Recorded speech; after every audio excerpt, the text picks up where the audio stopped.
You're listening to The Front Porch Show. Some shows are niche shows, talking about specific topics. Others, shows about nothing. This show is the show about everything.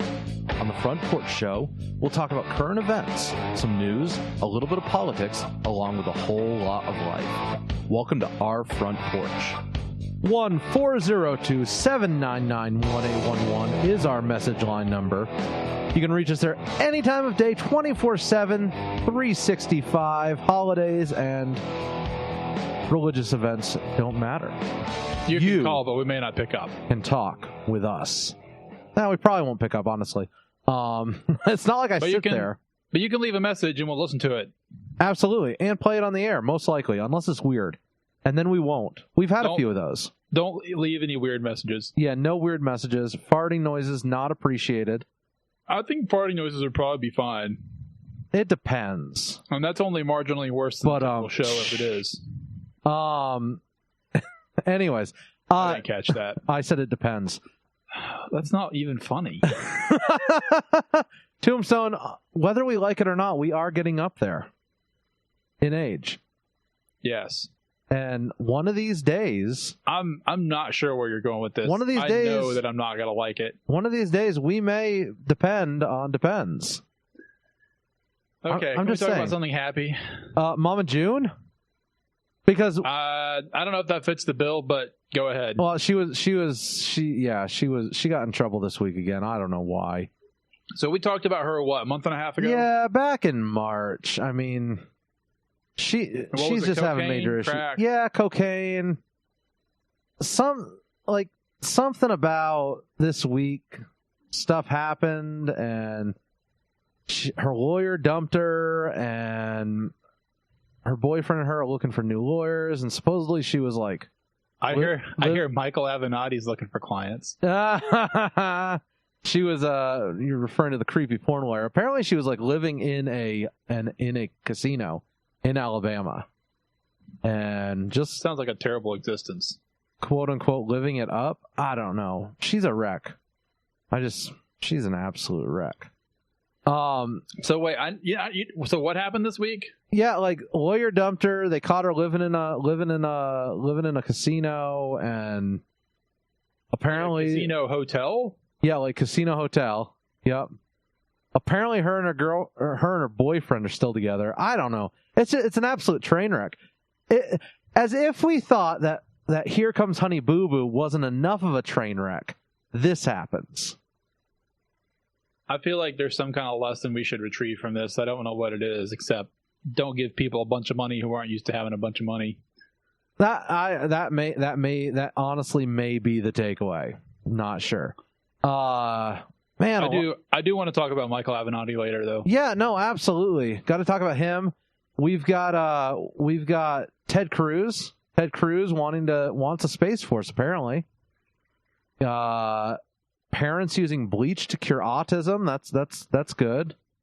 I mean, I don't think that's going to work. That's not good. John Walker Lynn got out of prison this week. Did he really? He did. I don't know who that is. He was the guy who was arrested in 2001 for being an enemy combatant. He was an American who joined the Taliban. That's right. Why are we letting him out? He served whatever term he was assigned and got out early. Well, yeah, there you go. Like everybody does. Arnold Schwarzenegger gets drop kicked. That's good. Not successfully, though. Not successfully. He was not dropped. He was kicked. Yeah. So that's on the docket for today. Oh. Did you see that Donald Trump says he will not work with the House? I did see that. I'll believe it when I see it. If we were only so lucky, look, as to have Donald Trump mean what he says, everything would be fine. I've said it before. I am willing to praise the man when he does well, and I'm willing to decry the man when he does bad. I'm seeing this. I think train refusing wreck, to work with the House would be a good thing, but I have different definitions of what's a good thing in politics. So I'm having this feeling of a train wreck, man. Oh, it's been a train wreck. It's been a train wreck since he came down the escalator in Trump Tower. I know. Did you see de Blasio announced in Trump Tower? No, I did not. He see did. That. I knew He that did. He announced. He announced can in we talk Trump about? Tower. Can we talk about De Blasio for a minute? Oh, of course. What about him? Is it? Wait. Is it time to do a new read through of the Democratic candidates list? Should we do that real quick? We should probably check that out real quick. I don't remember who they are. Dear audience, we will keep this snappy. By the way, I saw the Trump Tower in Chicago this week. What was it like? Was it all gold? So, yes, it was. It was kind of a tinge of gold. But get this: the first 15 stories were completely empty. Really? Yep, could see it from the ground floor. Could see it from the ground. Are they doing renovations or what? I don't know if it's ever been occupied. I don't even know when it got built. I guess that's my question. Hang on. That's I guess it's a Trump Tower, and it's the Trump Tower Hotel. Trump International Hotel and Tower, Chi-Town. It was built in 2009, so it's been open for 10 years. Yeah. And I'm telling you, there's the first 15 stories are completely empty. I don't know if people like begged out, ran, or what, but it was I don't know. Super weird. I know that high-rise space can be weird sometimes. I worked in a high-rise for a while, and I never did figure out why people came or went and why stuff was empty, even though real estate was in high demand. It's a little weird. I mean, they might be asking too much for it. Who knows? That's true. That's true. Absolutely true. So tell me about De Blasio here. Okay, so I don't have any thoughts about De Blasio except that he's a rank socialist. Well, there you go. There's your thoughts. He will probably not run a successful campaign. Well, that's because he'll be giving all that money back. Probably not. So strange. It drives me nuts. So who are the 2020 Democrat candidates now? I'm trying to find the article I was referring to last time. Well, let me say this first. So De Blasio, when did he announce his campaign? Was it early last week or early this week? I thought it was early this week, but it may have been early last week as well. I haven't heard it since he did that. I haven't heard a single peep about him, which makes me think that he's not really a favorite. Okay, I've got the list here. We've got Bernie Sanders. Okay. Yep. We've got Kamala Harris, Elizabeth Warren, Cory Booker, Amy Klobuchar, which I got an email from her the other day. Thought that was weird. How did she get your email? I don't have a clue. I was wondering that too. Kristen Gillibrand, Michael Bennett, don't know who that is. Mike Gravel, Beto O'Rourke, Tulsi Gabbard, John Delaney, Eric Swalwell. That's Newcomb Swalwell. Yes, Newcomb Swalwell, who has no money. Yep. Tim Ryan. Don't know who that is. He looks like a nice person, though. Seth Moulton, who looks like a young Ted Cruz. That's terrifying. It sure is. Julian Castro, former HUD secretary, and Biden, of course. Then we have Buttigieg, whatever his name is. We had a listener this week send us how to pronounce that name. Really? I still don't get it. I still don't understand it. But that's not surprising. Did it come via message or did it come via email? I don't remember. Not helpful. I don't remember. It might have been via Twitter. We also have John Hickenlooper. We have Jay Inslee. He's a governor. We've got Andrew Yang, of course, your soul child. Yes. Which I don't even know what that means. Marianne Williamson. She's like a motivational speaker, by the way. She sends out like feel-good messages across Twitter all the time. Mayor Wayne Messam. We've got Montana Governor Steve Bullock, who... He's new. If we were to pick Democrats, he'd probably not be a bad one because, Montana's pretty red. He's bad news. Is he? Yeah. For what reason? I forget. Well, that doesn't help us. That's not. That helps us none at all. He's elected by Missoula. Well, yeah, but which is liberal. Still. Nah, yes. Montana has a very dense core. Even the progressive liberals are red in Montana. That is not true because they're all California transplants. You think so? I know so. They're number one in the country though for taxes. I mean, they haven't screwed it up that much yet. And then we've got Bill de Blasio, Mayor Wilhelm. Yep. So 24 candidates right now. We have 3 mayors. We do. In that how do list. you think that's going to go down? I mean, mayor. Do you think a mayor can take? I think Pootie Budge. My gosh. Wow. Pete Buttigieg. I'm just gonna shut it down right now. Yeah, it's over. We're going home. Down now. Pete Buttigieg, I think, has the best. He's definitely pulling the best of the 3. Yeah. I don't know much past that. Where do you think, as of right now, Bernie Sanders stands? Bernie is behind Biden. Yeah, well, yeah, that's the last thing I heard too. So, I mean, I don't know. I'm trying to find the most recent numbers, and okay, looking. I made the mistake of clicking on a Vox article, which is like a that's giant a problem. suck. Suck of my intellect. Looking at them all right now, Biden is the most presidential looking of all of them. Right. So it's not even close. No. Between Biden and Sanders. No. And then everyone else is way below. Okay, so I'm looking at Real Clear Politics, and this is from 5/20. Okay. So 5 days ago. So pretty recent. Biden's at 34.7, Sanders at 17.7. Like, yep. That's not even close. No. And then it's Warren at 9.8, Harris at 8.2. And everybody else is picking up not much. Nah, it'll be. So have you been surprised by how poorly Kamala Harris has done in the last few weeks? I think they have been setting her in the background because of all the faux pas she's made. She keeps shooting herself in the foot, and it's very awkward to watch. I did not expect someone with her experience to have that hard of a time on the national stage, but she seems incredibly awkward, and she keeps saying silly things like that she smoked weed all the time in college. So when I've got nothing else to say about the presidential the best thing you can say for Kamala Harris right now is that. Oh, what about her? Best thing you can say about her is she smoked a ton of weed in college, and then she went on to arrest people for smoking weed or send them to jail. Yeah.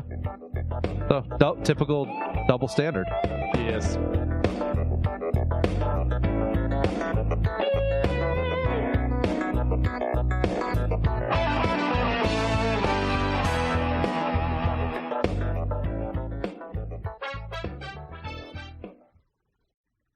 We choose to go to the moon. We choose to go to the moon in this decade and do the other thing, not because they are easy, but because they are hard. Because that goal will serve to organize and measure the best. The essence of the American character is to explore new horizons and to tame new frontiers. We must have American dominance in space. Very importantly, I'm hereby directing the Department of Defense and Pentagon to immediately begin the process necessary to establish a Space Force as the 6th branch of the armed forces.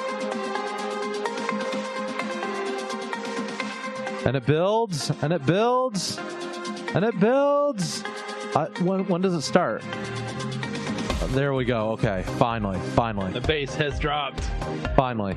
We can't start the show. We can't start the segment until the bass drops. I know, you can't. Them's the rules. Tombstone, did you see this week that Ted Cruz believes that it's important to fund the Space Force in order to prevent possible space pirates? So I got to go on a tangent here. Have you seen The Expanse? I haven't. No. So for those of you listening along at home, The Expanse is the best science fiction television I have ever seen. Is it like on Netflix or whatever? It is on Amazon, I believe. Okay, I'll check it out. And I think the first 3 seasons are free, and the 4th you have to pay for it. Oh, they get you. They always get you. But it's a very good, what they call hard science fiction. So everything is like very technically correct, but it's very dramatic. It's very gripping, the character development and so on. It's all that stuff. But if you enjoyed Battlestar Galactica, it's better. Okay. With less Starbuck. Wasn't Battlestar Galactica like... Oh, no. That was the other one. The other one. Babylon 5. Babylon 5 was the one written by Mormons. I've never seen Babylon 5. It was like, it had a whole bunch of Mormon theology in it, I believe. We love Mormons on the Front Porch Show. A little weird. I like bicycles. Yes. I'm just saying, I like bicycles. Bicycle missionaries. I like bicycles. Yeah. Well, what do you think about Ted Cruz's claim here? So on the actual like Space Force thing? Yeah, I mean we're along. So it really depends on what is the definition of space piracy. Like, I think it is possible. So there's a lot of very, very, very expensive equipment in space. Right. It is possible that in the next decades, like not this year or next year, or maybe in 20 or 30 years, technology to launch things into space becomes distributed enough, because we're in the distribution age of the Industrial Revolution, right? I mean, we're really not talking about people here. We're talking about rogue nations, right? Rogue nations or rogue organizations. And because I honestly the danger is not people going up there with guns and lasers and shooting stuff down. It's more like someone launches a device to take a satellite ransom, like stuff like that. Right. So I don't think this is actually crazy. Because you remember when you think Space Force, you don't need to think about a bunch of guys wearing skin suits in space driving a spaceship around the globe. You need to think about a bunch of really smart, brainy dudes in a bunker somewhere in Arizona or New Mexico driving a massive fleet of satellites and other assorted space-borne weaponry and systems, keeping an eye on the global situation. That's what you need to think of when you think Space Force, not rockets and lasers and stuff. Yeah, no, I think you're right. I mean, it just... I mean, we're not talking Peter Quill here. I mean, Star-Lord. We're really talking about... reference. Yeah. I understood that reference. One of the few movies you've actually seen. I have seen both Guardians of the Galaxies. Well, there's 2. We need to find the other 8, which No Country for Old Men, and then... Oof. So, again, for those of you following along at home, I have discussed with Aaron and Jeff and other of my friends my love for the movie No Country for Old Men. Apparently, I've done it ad nauseum because everybody's sick and tired of hearing about it. It's just funny. It's a great movie. It's a great movie. It is. And Aaron this week has accused me of only having seen 10 movies, or at least only remembered having watched 10 movies in my entire life. But you can know that Guardians of the Galaxy 1 and 2 are 2 of the 10. Yeah, but you haven't seen like the other 20 of the series. I've seen all the Iron Mans. Okay. No, I don't know if I saw Iron Man 3. I think I did, though. It was okay. It wasn't the best, but it helped. No, I love watching RDJ. Have you seen Kiss Kiss Bang Bang? Sounds familiar. It was his like comeback movie after he went through all the drugs and alcohol. Oh phase. yeah.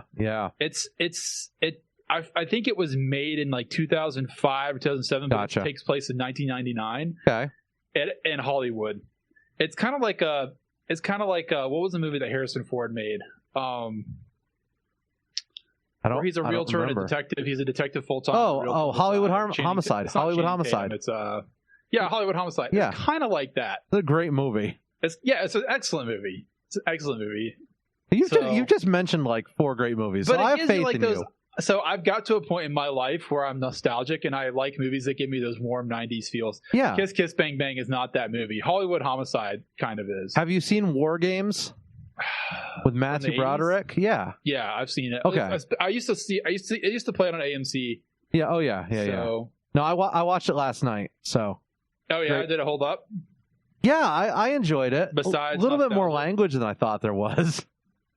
Yeah, I was like, funny how that works. like, oh man, 80s movie. Wow. You know, a movie I think still holds up really well is Red Dawn, the original Red Dawn. Oh yeah, have I seen the original? I think I've seen the original. Not because it's not a product of the 80s, because it is. It's very much an 80s movie. But John Milius wrote it, And as far as I'm concerned, John Milius is God. Next to the Nolan brothers and the Coen brothers. When it comes to creating movies. When it comes to creating movies, yes. Just to make sure we're being clear, we're not being heretical here. I'm not trying to be too sacrilegious. I mean, okay, just making sure. So yeah, what were we talking about? Ted Cruz, Space Force. Ted Cruz, Space Force. Yeah, so we definitely need a Space Force. I'm very pro Space Force. We just need to cut it out of the Air Force's budget and call it good. I just wish we had an easier way to get to space. That's my biggest thing. Right. I wish there was an easier way to get to space, whether it be a maglev space elevator or something. Or do you know anything about nuclear power? Pardon me, nuclear rockets. A little bit. We actually use them for some of our satellites. Which really? Yeah. I did not know that. Yeah. So basically, what it does is it creates a field inside the motor or whatever, and causes propulsion. I'm not exactly sure how it works totally. Are you sure about that? I'm pretty sure. Nuclear thermal rocket. Didn't Voyager have a nuclear engine in it? It's possible. I think so. I mean, so I know they were developing them in the 60s when they thought we were going to be going to Mars in the near future. So, because I remember reading about it in I don't know if it was Popular Science or National Geographic, way back in the late 90s. But I haven't heard anything about it since then. Yeah, I'm not. The problem is if you have a failure, you have radioactive material spread all over the atmosphere and on the ground. Right. Okay, so I do not see any actual project that has been launched. I'm kind of right.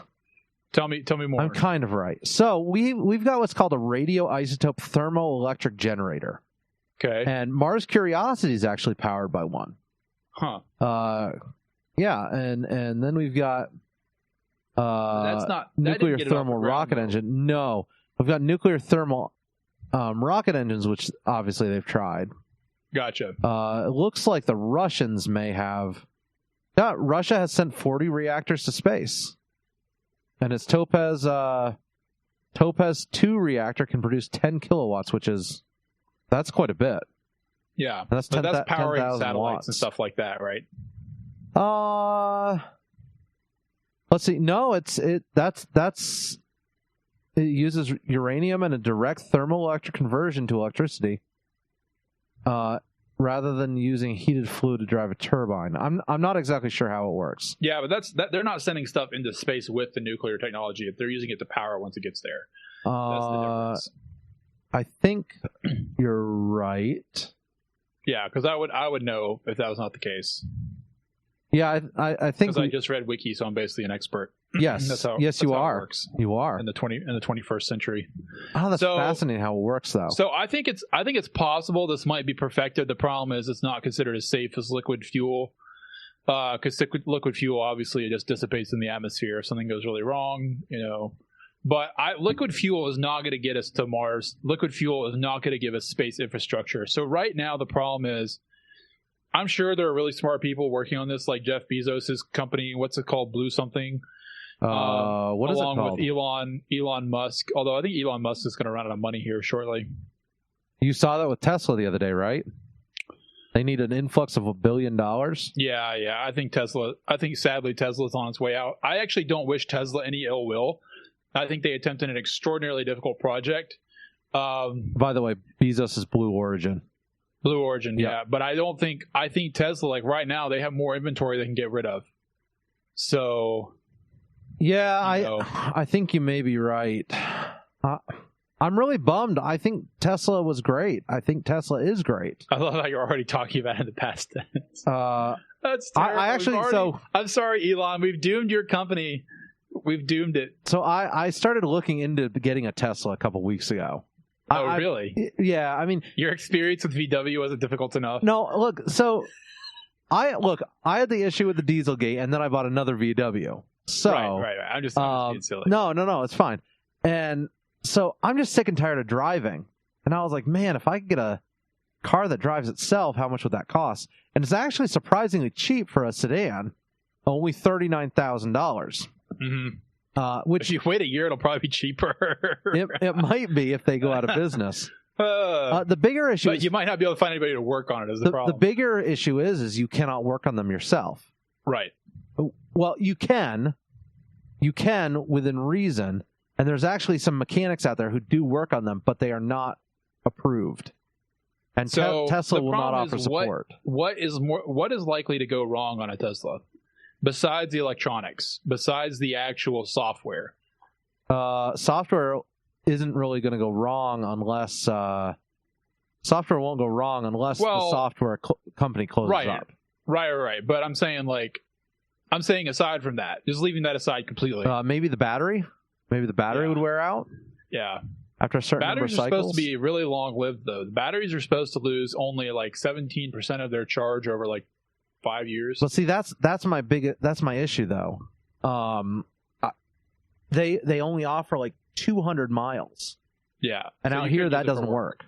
Yeah. Out here, that does not work at all. You would get stuck. Right. I'd be stuck somewhere. And they don't have generators that you can put on them either. So no. I'd have to like haul an electric generator around with me or a gasoline generator, and that defeats the purpose. That would be bad. But Which, by the way, there is no shortage of pictures on the internet of Teslas being charged with massive generators. Oh, I'm sure.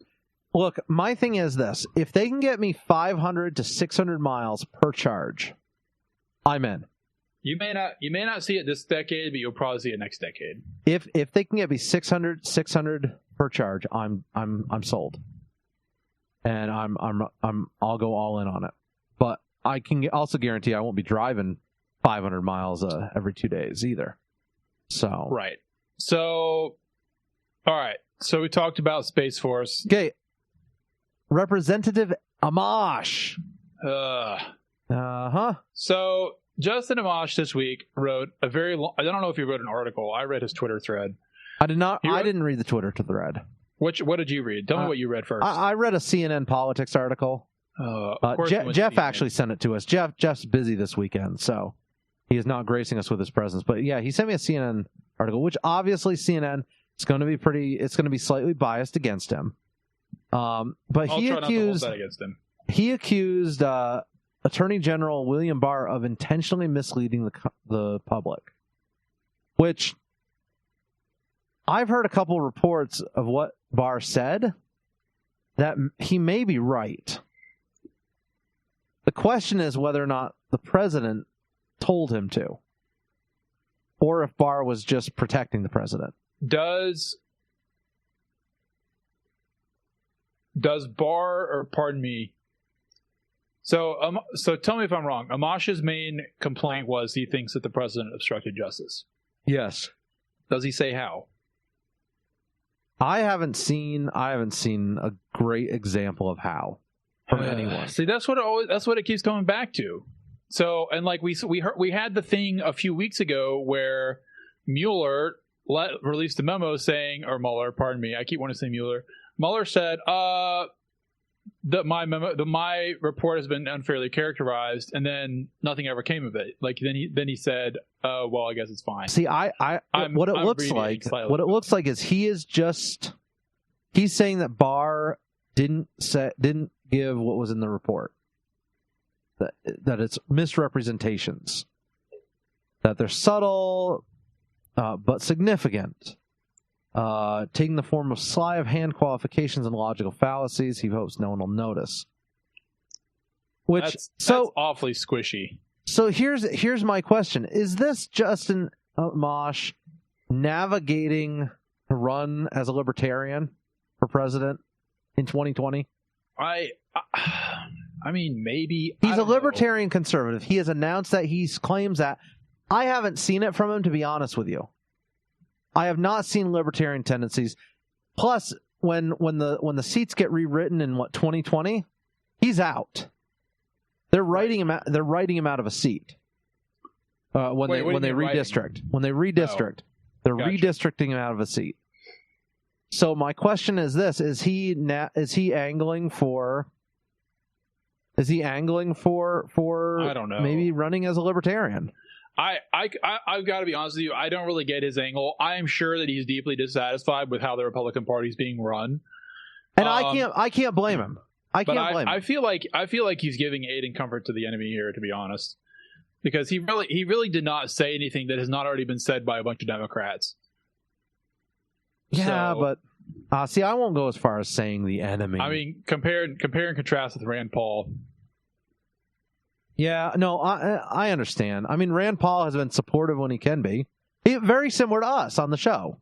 Yeah, but I want hard enemies. I don't know what Amash is trying to do, but I don't think he was being. I guess I get a feeling that his intentions are not pure, but I don't know where he's actually headed. So I don't know for sure. It just seems very strange. But he's done this before. I'm trying to think of a specific example, but he has this habit of kind of thumbing his nose at the base. I have no issue if there's evidence. The thing is, he didn't even really say. But see, that's the thing. I want evidence. We need evidence. If we don't have evidence, get out. I guess unless something else comes up, it feels like posturing. That's pretty much where I'm at right now. I agree. To whose benefit?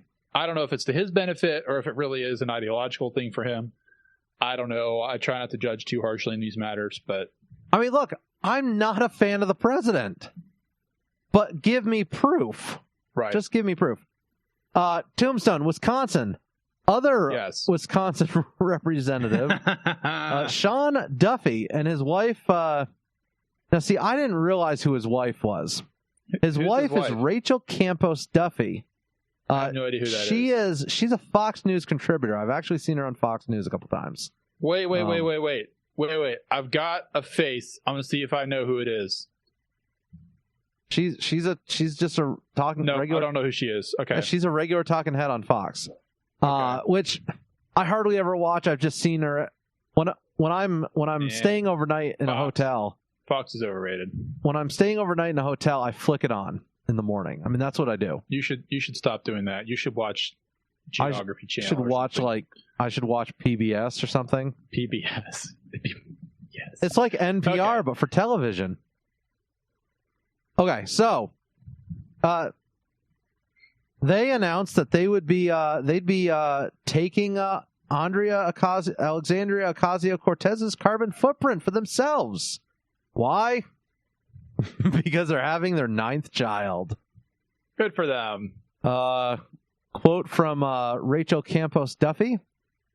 Should we call it a polar vortex, baby? It was a long, cold winter in Wisconsin, and I've got a cute husband. What can I do? That's like something my wife would say. That is amazing. That's amazing. Well, good for them. I'm just saying, there's a good thing about cold winters. So she is. I will say, I'm not saying she's old, but she's a little bit old to be working on number 9. So Duffy's parents had 11 children. Mm-hmm. That's incredible.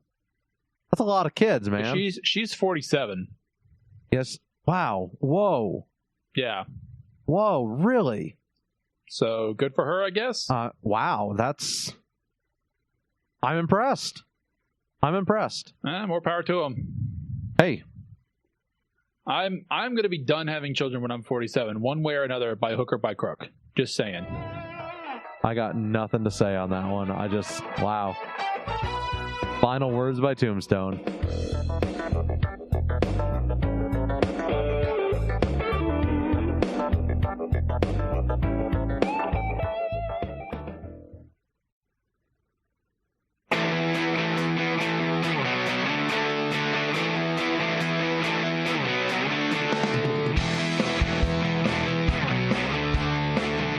Behold the power of Wikipedia, Tombstone. We behold. Wikipedia gives you all the knowledge you want, and then some you don't. So we did a quick look during the break on Sean Duffy, just to figure out who exactly he was. Apparently, he started log rolling at the age of 5 and speed climbing at 13. So I feel like this is like the most stereotypical Wisconsinite activity you can possibly partake in. He sprints up 60 and 90-foot log poles. Now, I think the speed climbing is... I'm pretty sure this is where they hack with an axe into the tree and jack themselves up onto it. Couldn't you do it with a... I think... I'd have to check, but I think they do it with line and spike boots. No, yeah, so I'm looking at that here. Yeah, so I'm thinking about the wrong thing. I think Yeah, they do it you're with a right. steel line and spike boots, You're right. It's line and spiked boots. which is still extremely athletic, obviously. The man's a beast. He holds 2 speed climbing titles. Wow. That's incredible. What, Aaron, I've wasted my life. Me too. I'm out. Dude, I would give a body part to see you speed climb a pole. Tombstone, I would end up falling down and getting splinters where we don't want to talk about. That entire tree, Splinters in your tender bits. it would be epically horrible.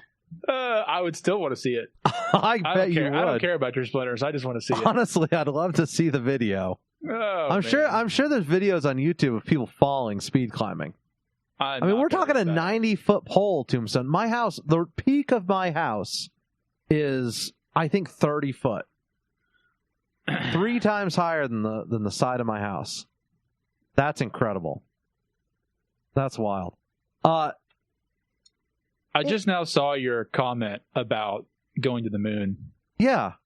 I have no idea. Yeah, no. I was been idly wondering that every time you play that intro. No, so Kennedy in that speech there in the Space Force intro, he says we choose to go to the moon and to do the other thing. Well, what's the other thing? I feel like there's a conspiracy theory to be hatched here. There might. Of course, he may actually say in another part of the speech, but what does that matter for making? What does that matter? What does it mean? Never let facts get in the way of a good conspiracy theory. That's right. Dang straight, Tombstone. Jeff's not here to stop By the us. way, I don't know if you can hear that Jeff's not here to put the brakes on. We're free. We can run away. When the cats is they're gone. shooting fireworks outside my house. I don't know if you can hear. I can't hear them. I cannot hear them. As long them. as I'm not taking mortar fire directly on my position, we'll probably be okay. No, you should be fine. So, but yeah. Okay, so is Memorial Day down there? Mm-hmm. Is it like as red, white, and blue as 4th of July? It feels like it's getting that way. It is here, and I'm honestly a little bummed by it. Tell me more. Like, so I'm totally cool with celebrating our country on the 4th of July. I am so. But you're not cool with celebrating at the end of May. No, look. So here's the thing. I don't know. Look, like I have no problem with a barbecue and stuff on Memorial Day. I think that's all cool. But Memorial Day is really a time to sit and consider what our fallen heroes have done. You know, we've talked before on the Front Porch Show that, you know, we are not in favor of any unnecessary wars. And I know people who have died over there in the current wars that we're engaged in. And it gives pause. It really gives pause. I mean, we're not talking about, you know, our grandfathers and our grandfathers' grandfathers. We're talking about people currently, you know, we're talking about families who are literally going through this quote unquote holiday, right, with missing family because of war actions that we're currently in. I've got a hard time glorifying it. And as I said, you know, I am as patriotic as they get. I love our country. I absolutely love our country. And I'm so thankful for the freedoms that we have.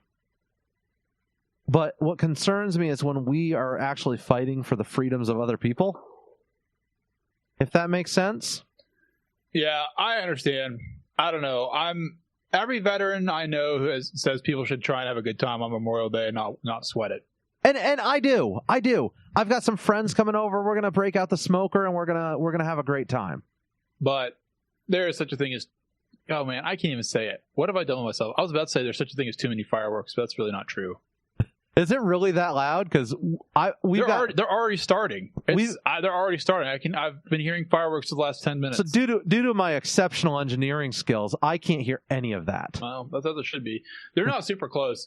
But so I went outside on 4th of July right after I moved into this house because I moved in June. I kid you not. It sounded like the battle of Baghdad in 2003. Which, hey, I'm good when it sounds like, I'm good when it sounds like that on 4th of July. And that's awesome. So here's the thing. I live in a very middle class neighborhood that's multi-ethnic. Okay. And we know how to have a good time. I love it. Like during Christmas, there are Christmas lights everywhere. That's awesome. During 4th of July, there are fireworks everywhere. Do you do Christmas lights? Do you put up Christmas lights? I haven't, but I'm planning on doing next year. Oh, yeah. Yeah, because I got to participate, man. Hashtag suburban dad. Carissa and I have had a back and forth because she likes white lights and I like colored lights. Really? Yeah, I don't want to put white lights out front. So, but I'm going to for that's so her. Interesting. See, I'm a white light guy. I think I'm a colored lights guy. That's all I've ever liked. See, so I put white lights on for her when she wants. We always did colored lights as a kid, like on the tree and stuff. We never put lights outside of the house. But again, going back to the 90s nostalgia thing, colored lights are a nostalgia thing for me, 100%. Yeah, I like the refined feel though of the white lights. I'm not refined.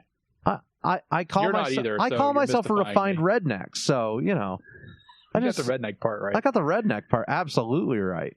So that's interesting. Yeah, no, so yeah, Memorial Day. I don't know. Like it has become. I feel like it's become a bigger holiday. I don't know if that's because more people get off than they used to. I don't know. I feel like people are celebrating the wrong thing on Memorial Day, and I don't know. It feels weird sometimes. Like I walked into the local grocery store and it's just everything's red, white, and blue, and they got cookies and cakes that are all painted red, white, and blue.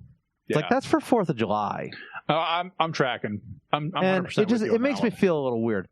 So our as I said, my heart goes out to anyone who's lost someone in any war. I mean, I've got family who fought. Thank God they didn't die in those wars. But man. Hey, so you remember we were talking about, I think it was last week, we talked extensively about the abortion laws that were passing in our country. Yeah. So Louisiana Democratic governor in Louisiana did sign the bill. He did sign the heartbeat bill in Louisiana. I've heard people arguing that that's because he's navigating for a re-election in an increasingly red state, which may very well be true. The accusation goes he has a bunch of pro-choicers on his staff, which, if you're a Democrat and you're not pro-choice, that's kind of shocking in today's age. Right. But I wanted to bounce to Alabama because, again, Jeff, thank you for throwing us this article this week. Remember, Alabama last week passed the strictest abortion laws in our country under the heading of a personhood bill, defining the baby, the fetus, if you will, as a person. And one of the things that I thought was interesting in this article that Jeff sent me is that people in Alabama, more children in Alabama's foster care system found permanent homes in 2018 than ever before. 710 children were adopted in the year that ended September 30. That's their adoption year, I guess. Up 200 since 2017 and 2016. How many are left in foster care, though? Unfortunately, there are 6,000 still in foster care. Yeah. But that being said, 70% of the kids in foster care are returned to their biological families. Right. And a lot of times they're removed for a variety of reasons, whether that be legal issues, whether that be mom's not able to take care of the kids when it's single family home, or dad, something's up. There's some kind of transitional issue. Right, exactly. Or somewhat resolvable issue. Right, exactly. So, that being said, there's about 250 kids, I guess, in need of adoption who haven't found an adoptive resource. And so, part of the problem is this, Tombstone. Adoption is so hard in the United States. And, I mean, most states require a 6-month, you live with a foster family before they can adopt you. Right. And that's just a challenge for a lot of it's a challenge. It challenges a lot of the stats. Yeah. And it makes it hard. I understand placing the kid with a home for a while to make sure it fits, make sure the child fits with the family.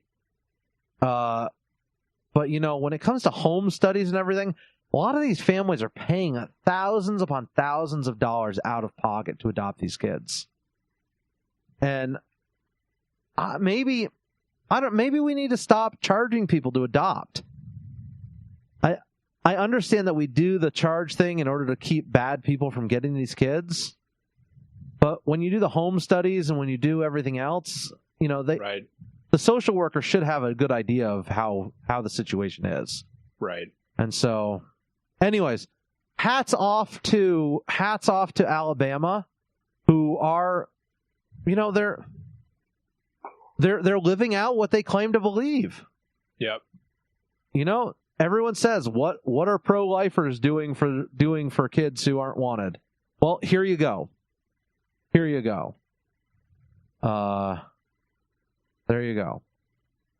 Tombstone, you sent me an article, though, that was extremely disturbing. Which one? This is the one referring to the autistic children.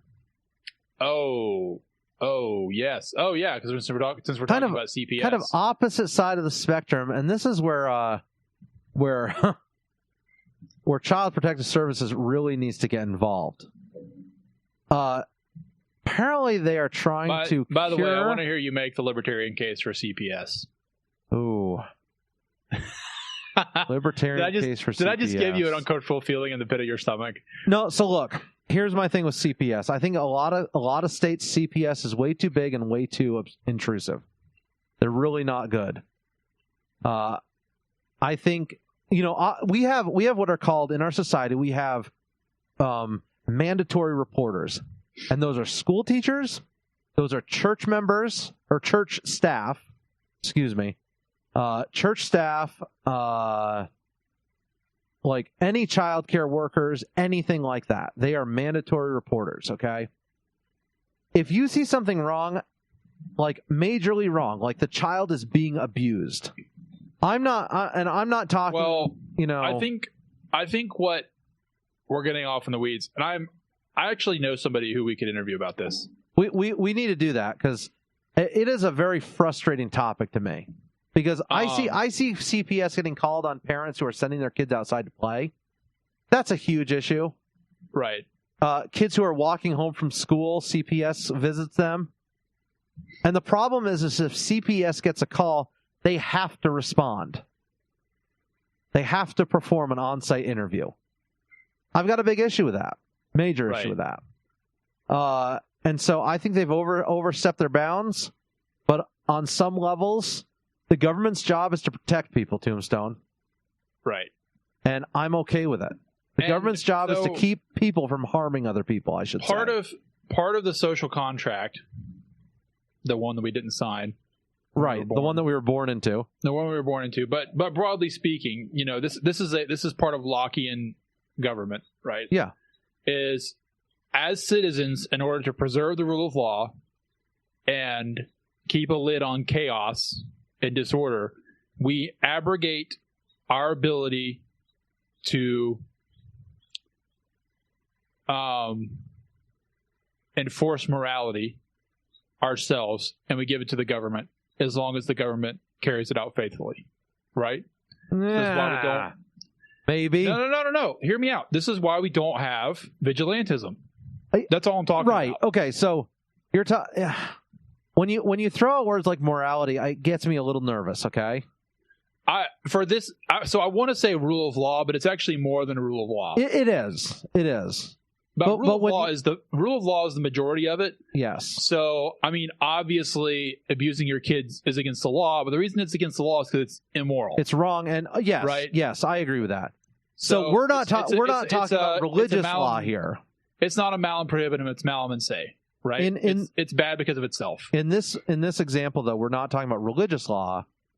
We're talking about moral law, which religious law can be moral law, but not necessarily does all morals have to come from religion. So the function of CPS, in a nutshell, is instead of beating the crap out of your neighbor or out of your brother-in-law or out of your cousin because he's abusing your kids, then CPS handles it. Right? That's all it is. Yes.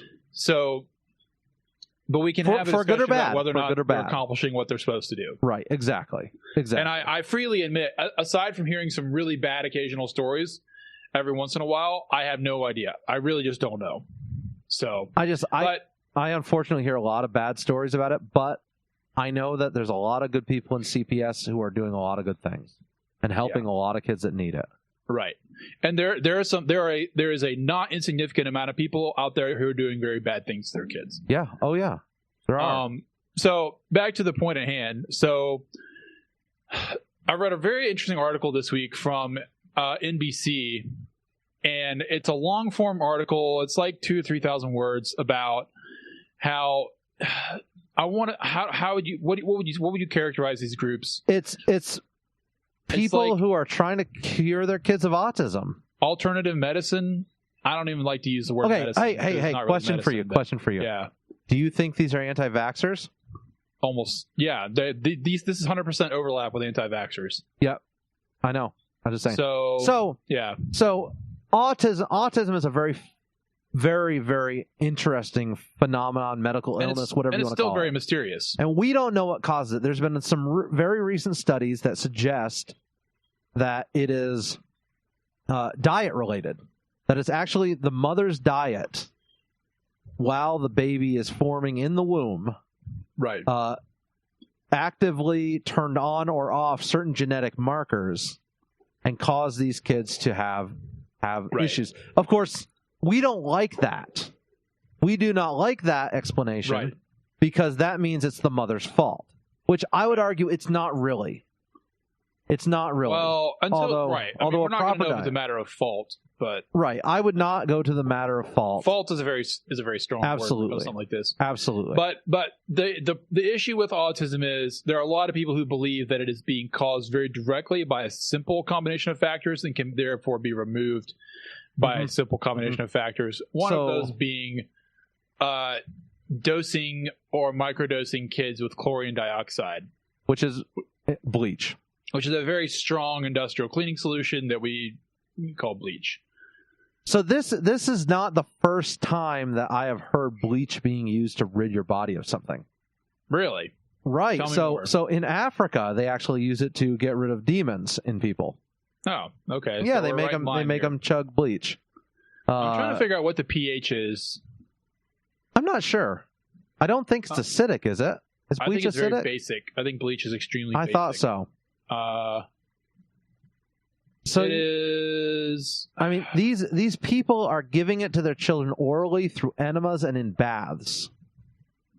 They think that they think that by soaking their kids in this bleach will kill off. Really, what this amounts to is it's a kind of alchemical belief that by putting certain things in your body or bathing in things or putting on your skin, then you can solve other problems. Windex. So, but there's not really. But you haven't seen that movie. There's not really a chemical or biological basis in it. So, like, if you ask people to explain what it's doing, like, they wouldn't be able to tell you. Well, I think they would claim that it's killing the gut. Like, if they're swallowing it, I think they're saying it's killing the gut flora. It'll definitely do that. Which you don't want to do that. That's bad news. No, then you have to reboot it again, essentially. But yeah.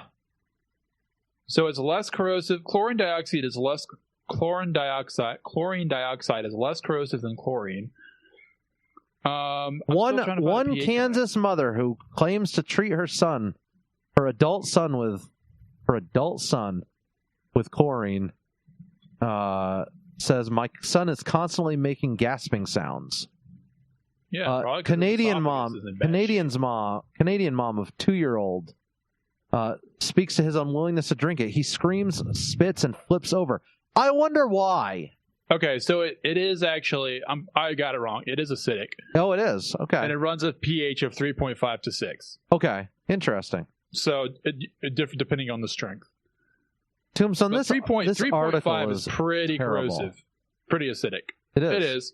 And I think, I mean, I think this stems from ignorance partly, and partly it stems from a very deep, very human desire to be able to control things that are actually beyond our control. Thankfully, in these Facebook groups that these parents are in, there are a couple people who research their identity and their location and send screenshots of CPS and the police in order to get this to be stopped.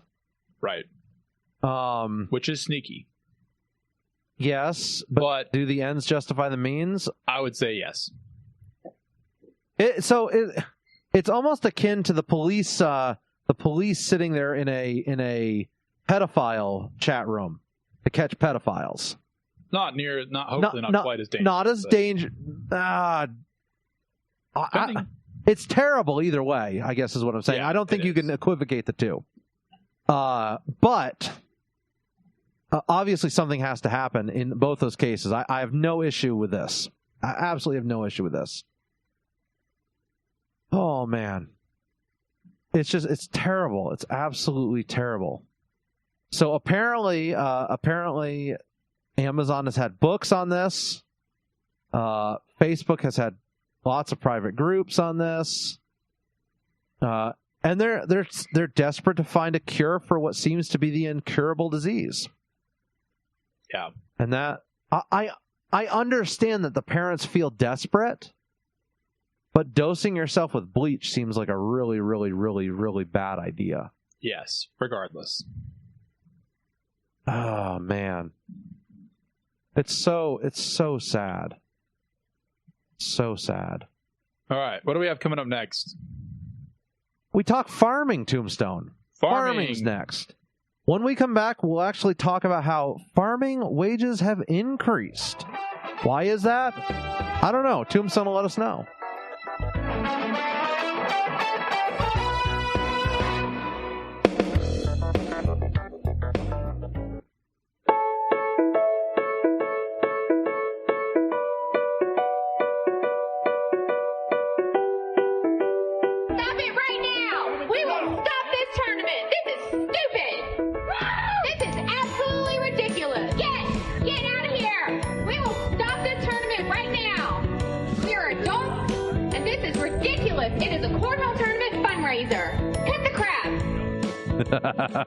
What did I just listen to? That was out of Georgia, a cornhole tournament. Did you know, by the way? I saw this on TV the other day, in a restaurant in Chicago, which we got to talk about that. By the way, we got to talk about the trip next segment. Cornhole. Apparently, there's a national cornhole league.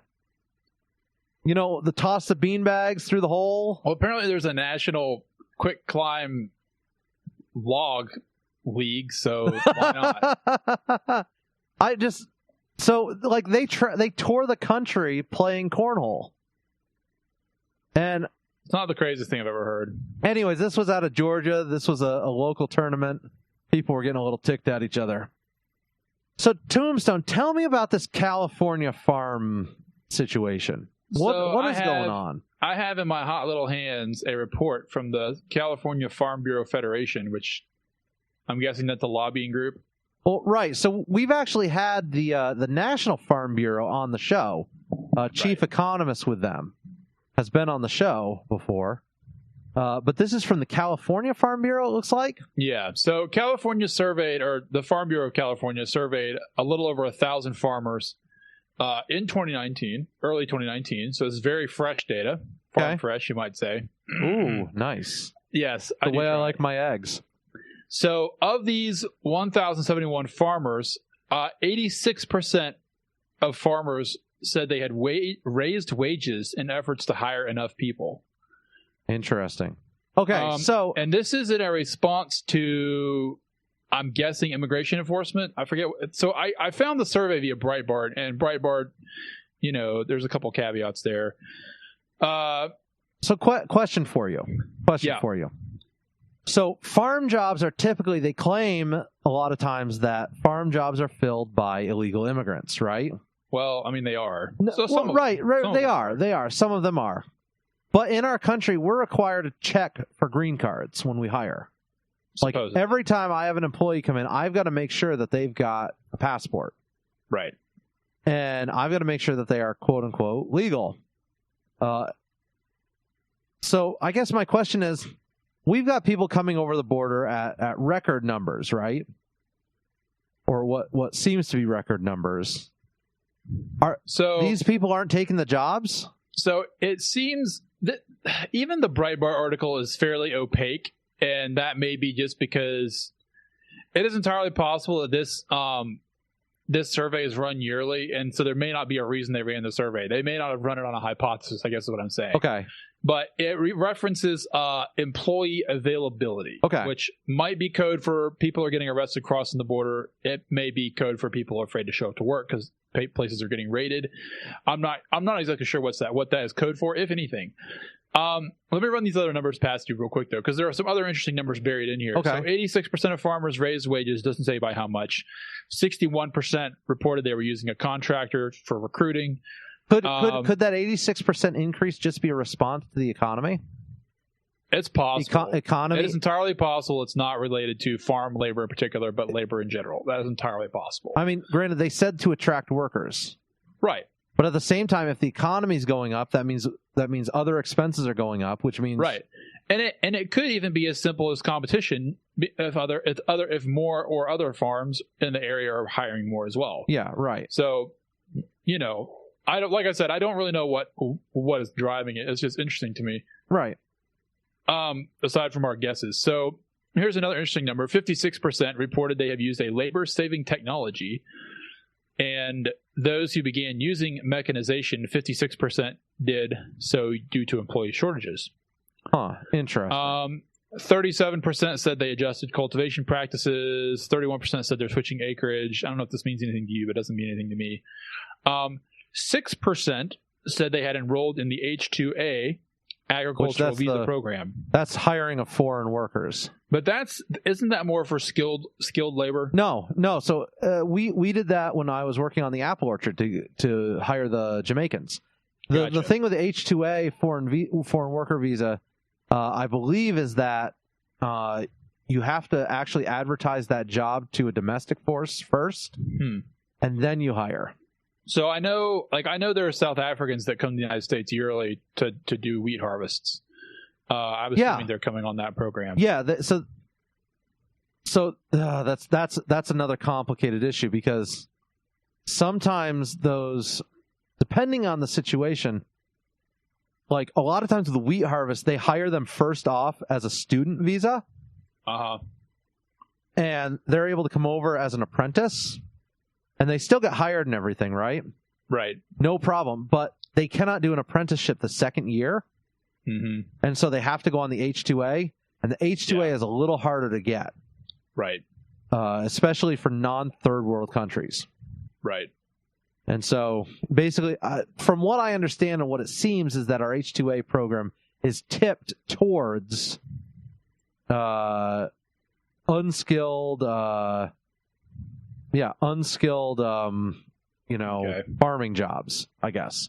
So, like milking cows and... So here's the more interesting part. And this, I think, really kind of maybe diffuses whether this is a Trump-induced phenomenon. There's a questionnaire that says, during the past 5 years, have you ever been able to obtain all the workers you needed for the production of your main crop in your main county? Almost 60% said they have been unable to for the past 5 years. Okay, interesting. 40% of them said they had no problem. So I can't help but wonder if it's because they're not looking hard enough, or because they don't need the workers. It could be. So I have noticed a phenomenon in labor where sometimes jobs go unfilled and it just doesn't make that big of a difference. Yeah. I agree. Because it doesn't really matter that much to the bottom line. So, and that may be all it is. I've got a buddy who's been trying to hire an engineer for the last 8 months. He was actually in the position, got promoted, and then got told, you need to hire for this position. Yeah. And he hasn't been able to find anyone. Yeah. Hasn't been able to find anyone to fill the job. And it's like, It's just a weird situation. So, there are a couple other lines further down. I don't want to go through the whole thing because I don't want to bore you all to tears. There's a lot of cool info. We'll post it in the show notes for you. Yeah, definitely. I'm gonna send this. So to what you do real quick you before I think forget. about robotic farming? Do you think that it's gonna happen. It's gonna happen. So I don't really have an opinion on it other than that it's a fact of life, and it will be a fact of life. So well, especially if workers are hard to find. yeah, I think that being the challenge. I don't know anything about how hard it is to set it up and use it, but I'm sure it will be done because it seems like it'd be fairly straightforward. I mean, a lot of times they're already using things like robotic farming for weeding. Mm-hmm. I think we covered an article a couple months back about that. Yeah. Also, I mean, a lot of harvesting tasks are semi-robotic. Right. I don't know. I mean, it's super curious. I don't think as a whole a lot of farmers are going to adopt that. I think it's primarily going to be the vegetable farmers. Right. But that's just me. And now we got the mortars. That's amazing. Oh, yeah. They're about probably a quarter mile away. No kidding. Those are good size ones, too, aren't they? Yeah, I can't see Man. them. I can hear them. Listen to that, folks. Freedom! It's the sound of freedom! America.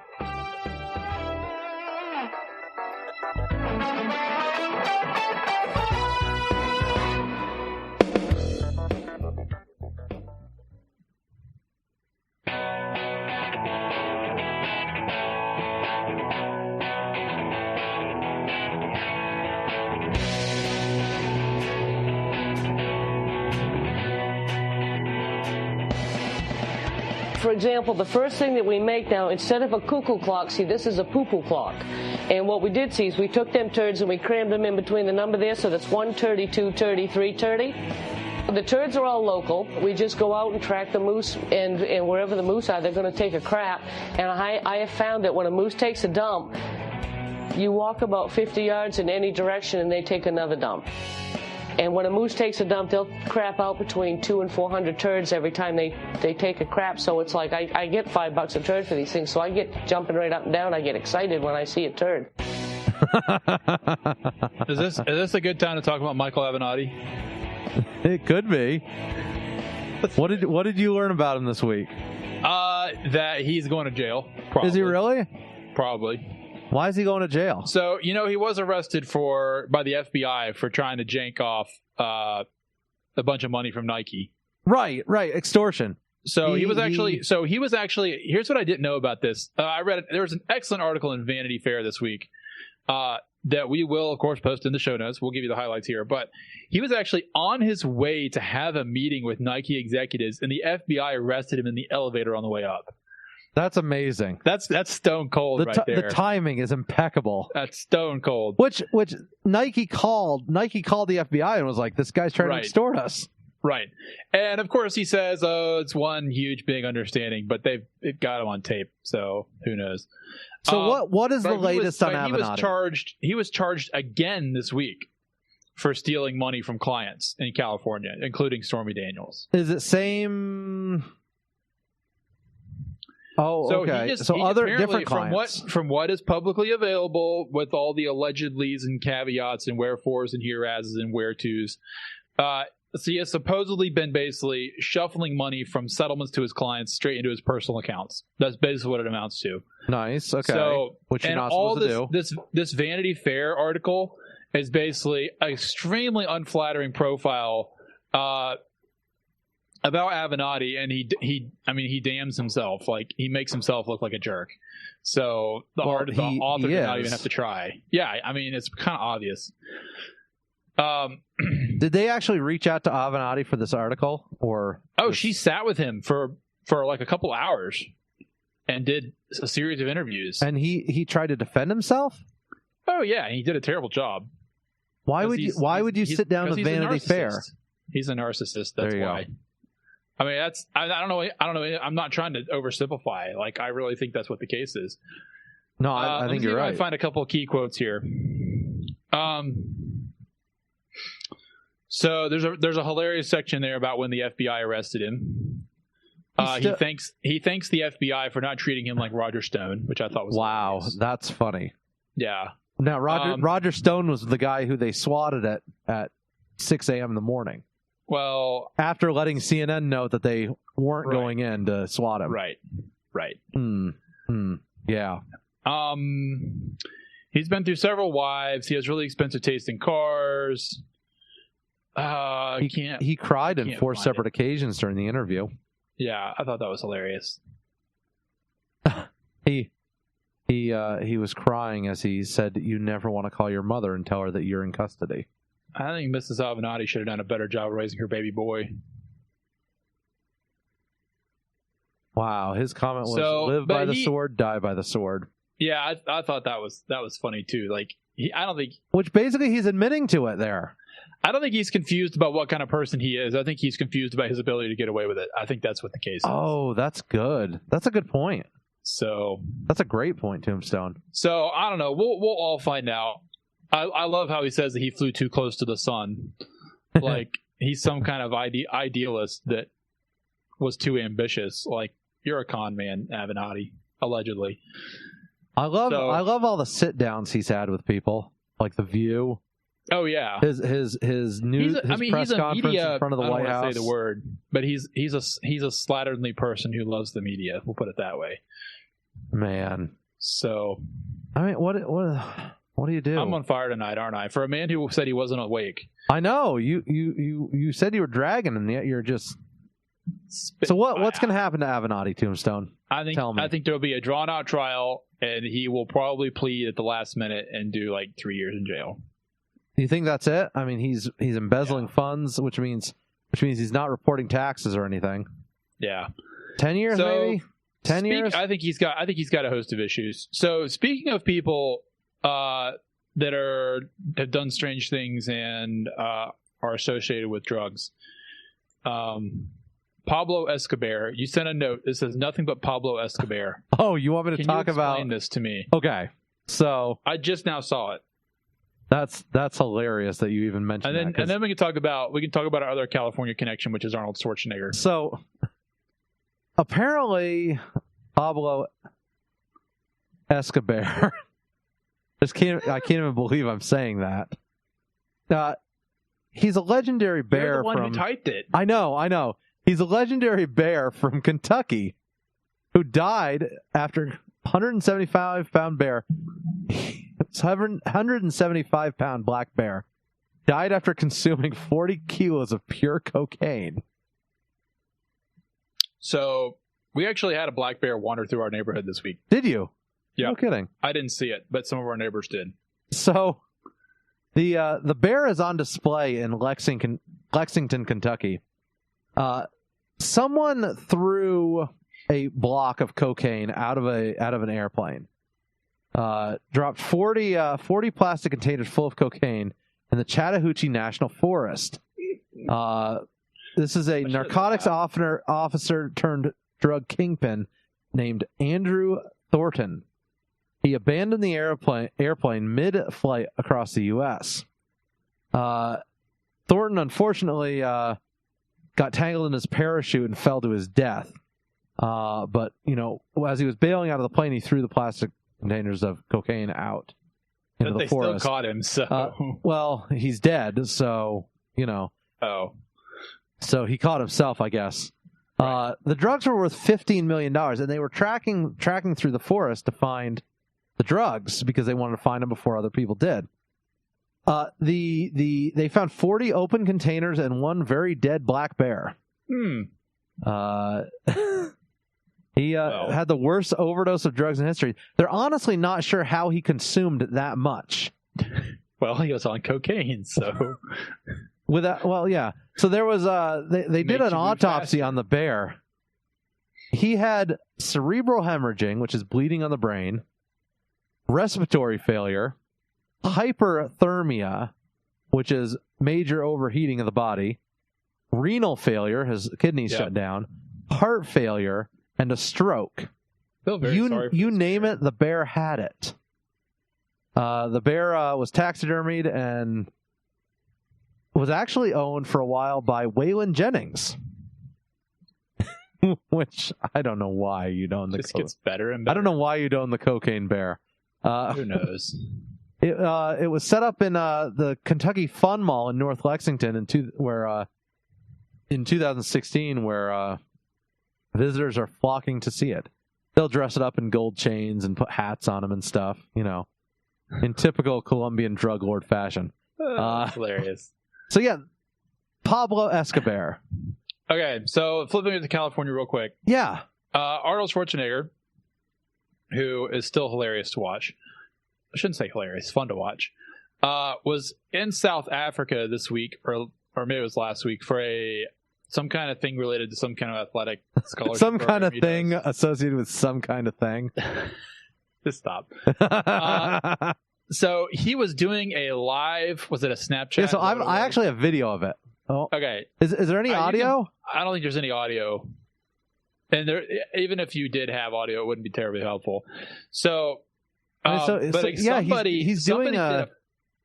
he's giving an interview, right? I mean, he was doing a Snapchat of him doing a dialogue about what he was doing, and there was a lady behind him doing quite an impressive skip rope routine. As he walks out, he's a little stiff. Mm-hmm. I mean, he's definitely showing his age. He's what, 70? Maybe he's just jacked. 78? Yeah, he's pretty old. Okay, guys waving in the camera comes walking up behind him. No, that wasn't him. There was a guy waving behind him who was just completely chill with the whole thing. And then he's just Snapchatting, chilling out, Snapchatting. Man, that girl's jump roping fast. Yes. That's incredible. Just incredible. And he's having a blast there. He looks like he's just soaking up the experience. Whoa! And the guy who was waving behind him came through and drop kicks Arnold. The cameraman moved, but Arnold didn't. Oh, yeah, man. Exactly. That's the thing, is he doesn't even bounce. Like, he must weigh... Oh! Oh! Can you see the security guy, what he's doing in that video? Oh, yeah, he chokeholds him. Yeah, he massacres him. That's incredible. That thump you heard was not Arnold. The thump you heard... That was the guy hitting the ground. That was the guy's head hitting the floor. Ooh. Oh, my goodness, Tombstone. I mean, so there's a different camera angle out there somewhere from his right side, with the jump rope lady in the foreground, and you can see him coming from the left and hit him in the back with his foot. And the security guy was actually very alert. He just wasn't looking that direction because he looked like he was the only guy there. Well, the guy comes in from the gaming floor or whatever the floor, right. Whatever they were doing there. The security guy already looks like he's really twitchy. Like he's already on high alert, probably jacked and juicy. And he just takes the guy right down like he's pinned to the floor. That's incredible. Looks like he's a military guy. I mean, the guy, granted, the guy is in a lot of pain because he just cracked his head open on the floor. Yes. But what makes someone do that? I don't know. It's like, the guy there were some people that were trying to spin it into a race thing. The guy screamed off camera, help me. Too late. It's too late. So Arnold Schwarzenegger, 71 years old. Do you know what he said when he was closing out? What did he say? He said, "I'm glad the idiot didn't interrupt my Snapchat." Yeah. Attitude. Good attitude.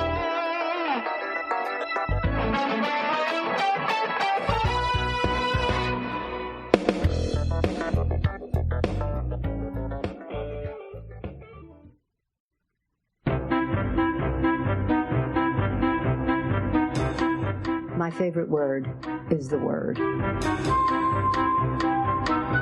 got an issue in America. Too many good docs are getting out of business. Too many OBGYNs aren't able to practice their love with women all across this country. Back up, you creep. And Bernie Sanders might run. Apparently, some folks really want to see a pot-smoking socialist in the White House. We could get a third Obama term after all.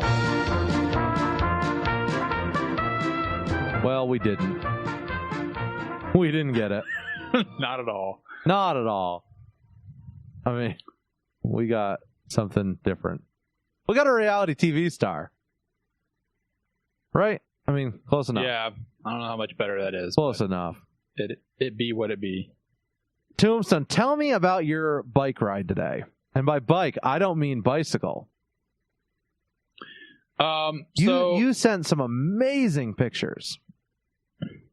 I just went on a short ride. I was out for about 5 or 6 hours. That's a short ride? Yeah. A long ride would be like 12 or 13 hours. My goodness. See, 6 hours seems like a long ride to me. I mean, I will tell you, in the heat, it's very tiring. So the last hour, so I spent most of the day up in the mountains where it was cooler. I spent the last part of the day down here between like 12 noon and 2 o'clock. Oh, that's warm, man. And it absolutely wiped me out. Like, it was very, very taxing. I actually ended up doing the last part of the trip without my jacket because my jacket is black. Oh yeah, sucking up all that heat. What are you riding now? Still, I have a V-Strom 1000. Which older bike, but still good condition. It's about 10 years old. Yeah, so it's not too that bad. old. It's the V-Strom 1000 is like the Toyota 4Runner of motorcycles. It's not the most fancy you can buy. It's not really an off-roading bike, but it's designed to do longer trips. It's very tall. It has decent fuel consumption or lack thereof. Good fuel tank. It's got... Which you call it an adventure bike? Yeah, it would be, you call it an adventure bike. Yep. Right. So basically you're sitting more upright, so your back's not hurting. Right. So although, to be fair, I've ridden sport bikes that are very comfortable. You wouldn't think they were, but they can be. See, I honestly don't have a reference. I have ridden a dirt bike once, I think. So if you were going to sit on a tall dirt bike, it's like that. Okay. So you're kind of sitting upright? Yeah, but it's obviously a lot bigger than a dirt bike, but you're sitting straight up and down. Your heels directly underneath you. Whereas like crotch rocket, you're laying out over the fuel tank. And then in a crotch rocket, you're kind of on top of the gas tank. Your heels are higher behind you a little bit. That just seems so uncomfortable. You would think so looking at it, but if the bike is actually set up correctly, it's really not that bad. I had a sport bike for a while, and it's actually the most comfortable bike I've owned. Interesting. Because something about the seat was just super comfy. I've always thought that if I'm going to get a bike, I want one, and it doesn't have to be the exact brand. I always thought it would be nice to have like a Indian Cruiser. Mm-hmm. One of those that not where your legs are all splayed out in front of you and you're leaning backwards. Right. But they make ones that you're kind of sitting straight up and down. Yeah. They make a couple of bikes that are more road bikes. Yeah. Yeah. Not the huge tall handlebars, but the ones, right there. Nice and wide, of course, because, they got to be wider than your belly. Exactly. Otherwise, it just looks weird. You don't want to see. This looks weird. You don't want to be coming straight at it and see belly beyond the handlebars. You're not wrong, sir. You're not wrong. Just making an observation here. Yeah. But good times, man. So yeah, it was a good day. I went to a place called Black Balsam and actually hiked up, which is where I sent you the pictures from. So it looked so beautiful, man. I was absolutely jealous. So there are parts of the southeast that have basically, like, instead of being trees, are like scrubby bushes and grass. Okay. And that's one of those areas. See, that's why the view is so good, is because there's no trees growing up there. So on the very tippy top. Good times, man. Good times. Definitely recommend it. I got to head to Chicago this past week, Tombstone.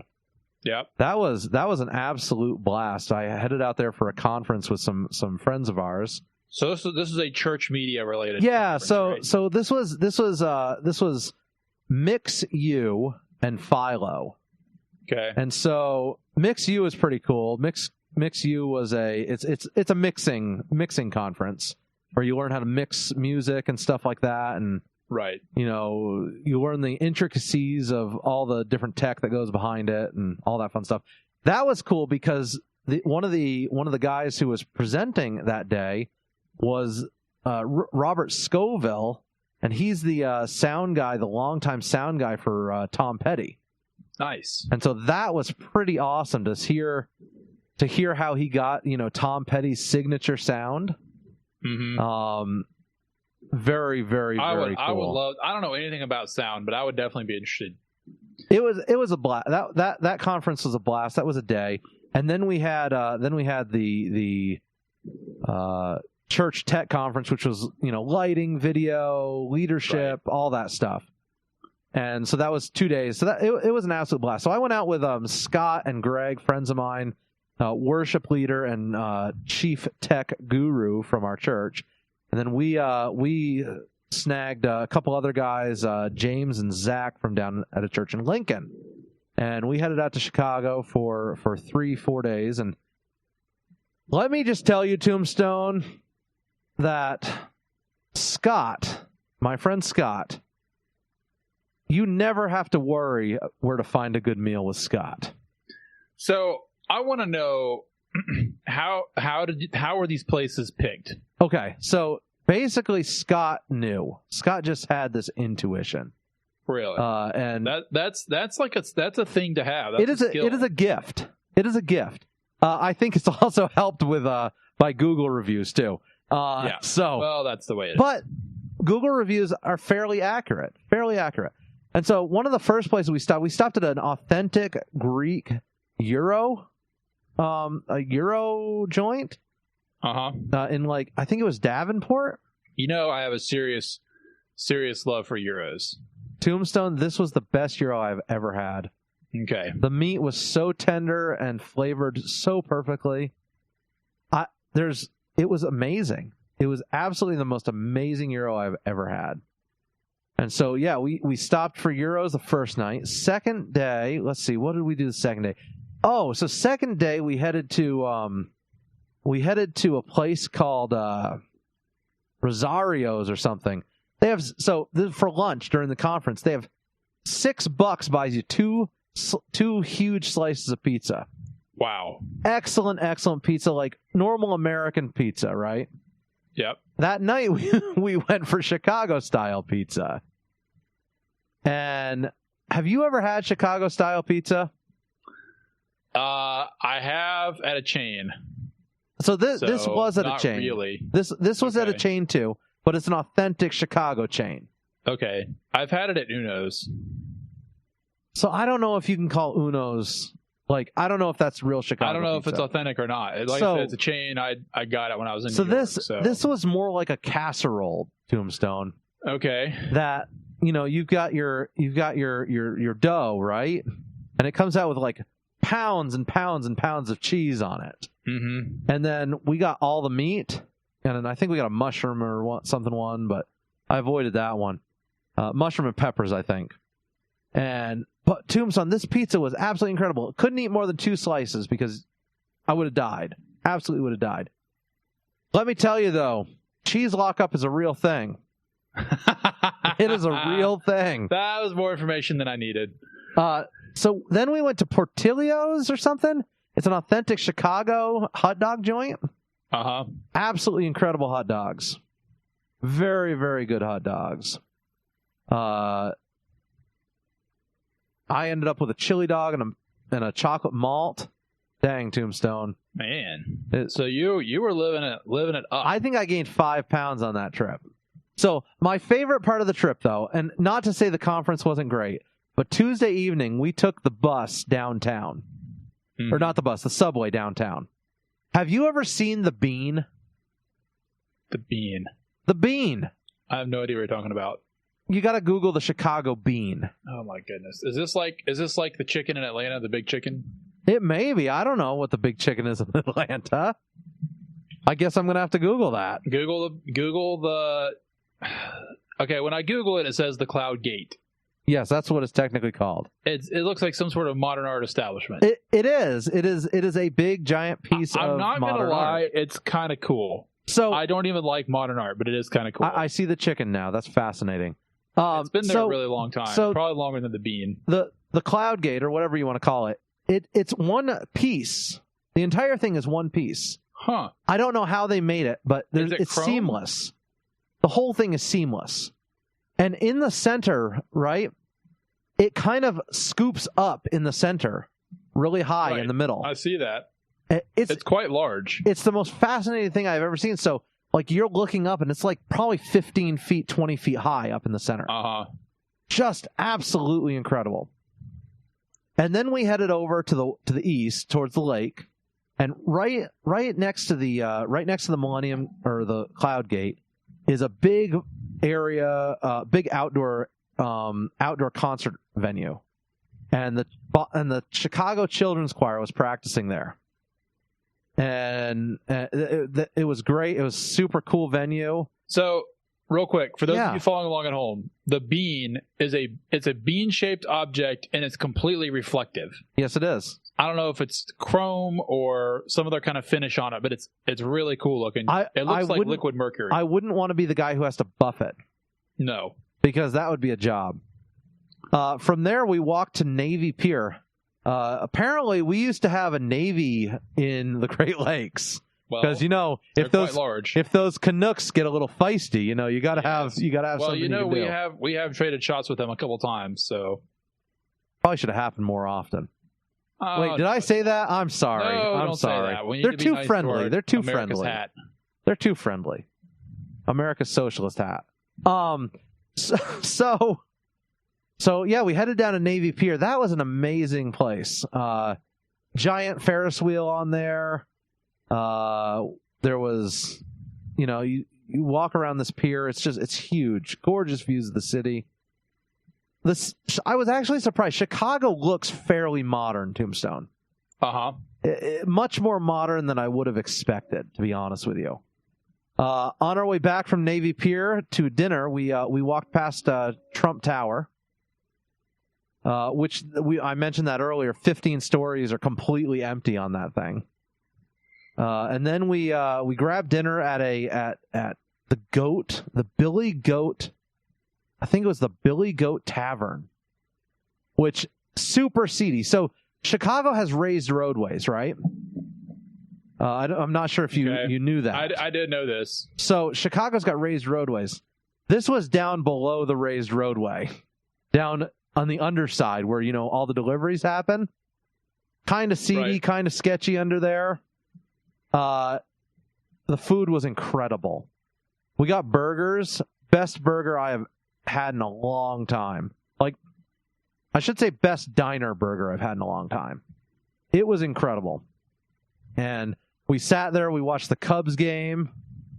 I mean, what's more Chicago than eating a burger and watching the Cubs game? I'm not sure, but that's pretty good. My hat is off to Scott for finding these restaurants, and I actually think Zach had that one picked out. So you had good companions for your travels. I'm telling you, I think I gained 5 pounds while in Chicago, and it was incredible. So tasty, so good, everything.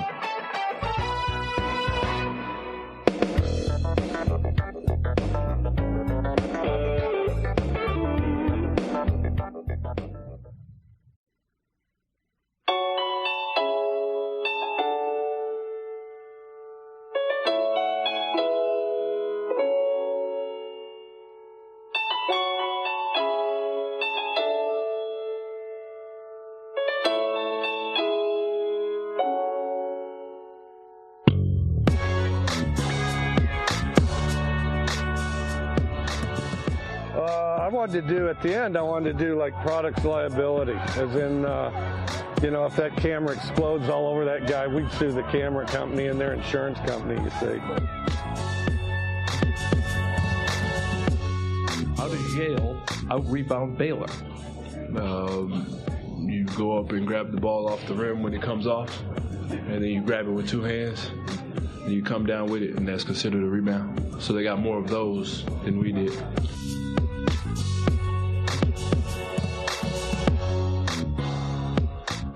A t-shirt of a headhunter a guy brought me from Borneo, which was kind of nice of him. He couldn't get me a shrunken head, so I got a t-shirt. Tombstone, did you personal question here, did you have school loans when you got out of school? Did not. One of the few, one of the proud. I did. I can't take any credit for it, but I'm on my last month or so of paying loans. I think a couple weeks ago I mentioned last month, but you don't have it's pretty close. But I don't know. Now look, Tombstone. I'm gonna give you a nice paper cut and pour lemon juice on it.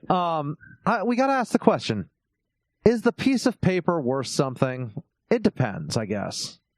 It depends. I mean, life experience, Tombstone. And there's silence. I don't have anything to say. I hear you. mean, I guess I'm just saying, if you're gonna pay for it, you might as well get it. That's all. I don't disagree with you. I don't disagree. But you know my position on college and its essentialness or non-essentialness in the modern world. I think all things changed. I probably would have navigated towards a trade school. We need to remember though. So we started college you started in what, 2005, 2004? Boy, it was probably 2004. Fall of 2004, maybe? No. I think it was. Yeah, it would have been. It would have been 2004. Man, we're dating ourselves here. But think about what the economy was doing in 2004 versus what it's done in the intervening 15 years. And think about how people thought about college then versus how they think about it now. We've undergone a huge shift in the last 10 years. You do have a really good point. Everyone thought college was a necessity back then. You had to get a degree. And back then was not that long ago. Tombstone, maybe I was just paving the path. You're a pioneer, Aaron. And maybe I was just pioneering. Look, I went through. I did 4 years of school. I may not have a degree, but I did 4 years of school. The question is does that piece of paper give me something that that I wouldn't have otherwise? I honestly don't know. I mean, I feel like I got a very broad education, and I'm very happy for what I learned in a lot of those classes. Yep. So I wouldn't replace what I've learned with, I wouldn't replace what I've learned, but at the same time, I'm not beating myself up over not having it yet. So there are days that I do, though. There are days. I know you'll finish it someday. Someday, maybe. Maybe when Bernie gets us all free college. My transcript is probably outdated and when unallowed Andrew Yang gets you your Yang bucks. I'd probably have to repeat like half my courses anyways now. Don't they do that most places? Like 10 years, you got to start retaking classes. I have no idea. I don't know. So get this, Tombstone. Morehouse College. Robert F. Smith. He's a billionaire technology investor. He's giving their commencement speech, right? And he announces that he is going to pay off $40 million in student loans for them. Every single student sitting there graduating. How many people was the graduating class? 396 graduating seniors. Now this is the all black college in Atlanta. Morehouse College. Smith is the CEO and founder of Vista Equity Partners. It's a private equity firm that invests in software data and technology-driven companies. Interesting. Yeah, it's just absolutely incredible. I mean, so for those of you following along at home, that is approximately $100,000 per student. Yeah. So they I feel like we need to have a conversation about that number. That is a staggering number. I'm glad he paid for it, but I'm like, that's just a huge amount of money to be in debt when you start your life. I know. That's as big as my mortgage. I know. That's incredible. It really is staggering. Did you hear on Twitter they were attacking Oprah? Who's they? Bunch of entitled brats. I did not. Why didn't you pay off people's loans when you gave your speech? Everything that is not compulsory will be mandatory. Frustrating, Tombstone. It's really, really frustrating. Yep. I'm really sad. But look, I love unforced benevolence. Smith is a notch above the rest. I am so absolutely. I am so proud of someone stepping up like that and helping people. That is so awesome. Aaron Mitchum, he said he drew up a spreadsheet to calculate how long it would take back to pay his $200,000 in student loans. 25 years at half his monthly salary were his calculations. That's a really long time. Yeah. That's just too much. I wonder what the interest is like on something like that. Tombstone, I don't even want to know. It's staggering. Absolutely staggering. He said in an interview that he couldn't stop crying. Yeah. That would be a huge relief, but moment that a burden like that's taken off. My question is, why in the world are we undertaking that type of burden? I mean, man, 8 family members, including Mitchum's 76-year-old grandmother, took turns over 4 years co-signing the loans. Wow. That's terrible. That's terrible. That's no, nuts. Look. So they're in hock too. Yes, they are. Yes, they are. That's incredibly scary. No, so Tombstone, let's talk about this for a minute. Yeah. Education prices. We went to a fairly inexpensive college. Right. I think it was $20,000 a year, room and board, and everything else. Yeah, not a huge number. Not a huge number. 4 years of that is still $80,000. Still $80,000. But I don't know anybody that graduated. Everybody that I knew was paying it off as they went. Most people, yeah. Like, I would have been shocked if anybody I knew graduated with $80,000. Like, I knew people that graduated with like 10, 20 grand. Yeah, absolutely. I mean, look, I had saved money. My parents helped me out with some stuff. Mm-hmm. But I still took out, I think, $20,000 in loans. Yeah. And I had to. I absolutely had to. There wasn't any other option. And well, there was another option. It was called not going to school and getting a real job. I mean, I could have done that. Absolutely could have done that. But then Tombstone, you and I wouldn't know each other, and Jeff wouldn't know us, and yep. And I wouldn't have married Alyssa, and it would have been a weird world, Tombstone. See what I'm willing to give up for $20,000. Quite a bit. Gain for $20,000. I'm willing to gain you, Tombstone. Aw. No, but it is so expensive to go to school nowadays. It boggles my mind. How much of this do you think is actual cost for the college, and how much of this is because of government-backed student loans? Well, those two things are feeding on each other. It just seems very, very cyclical. Yeah. It seems like the colleges are demanding more money because they can get it. Well, yeah. I think that, as far as I can tell, and I need to do a deep dive on this at some point, but government loans are inflating everything in college land. So wouldn't that imply that government subsidies are inflating everything? Yeah.